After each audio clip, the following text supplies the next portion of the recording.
Guys, for this video, ayan, samahan nyo kami.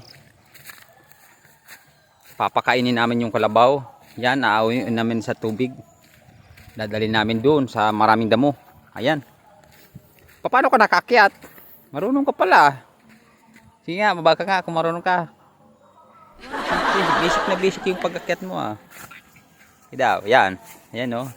Yung bunso. Whoop! Oh, ang galing. Okay. Okay. Eh, baka di tayo kayanin eh.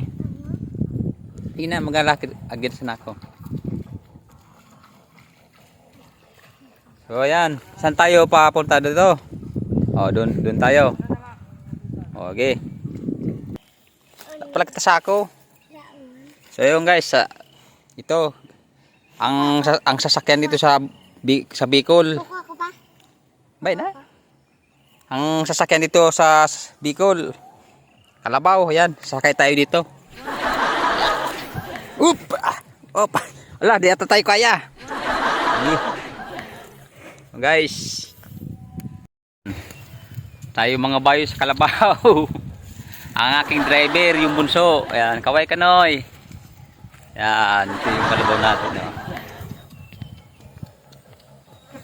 Ayan, punta tayo dun sa taas, sa bundok. Doon natin ito dalhin. Marami itong damo. Ayan. Ang saya pala magsakay dito sa kalabaw. No? Buti hindi ka natakot. Hindi nga. Hindi ka natakot maglunad sa damulag. Mukhang sanay na sanay ka na. Talo mo pa ako ah. Sino nagturo sa'yo magkabayo? Tita ko lang. Tito mo doon. So yung guys, ang nagturo pala sa anak ko na mga bayo sa kalabaw, ang kanyang tito. Pero wala rin ang tito niya, nasa Maynila na ngayon. Umuwas din ng Maynila. At nakipagsapalaran din. So ayan guys, hanggang dito lang yung vlog namin. Maraming pong salamat. Papasalamat ako sa mga mahal kong followers at viewers.